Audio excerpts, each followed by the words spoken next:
How to tag people on Instagram story. Let's get started with the video. Initially open the Instagram and swipe right to create a new story. Now take or upload a photo or video you want to share.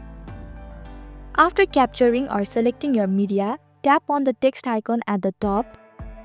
Here you can see the mention option at the bottom left. Click on it.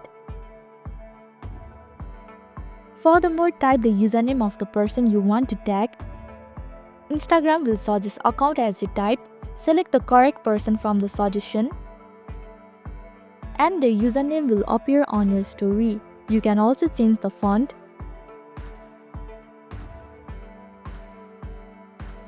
After choosing the font, tap Done. Additionally, you can adjust the size, position, and style of the tag by pinching and dragging it. Once you are happy with the tag placement, tap your story to post it, or select the close friend if you want to share it with a smaller group.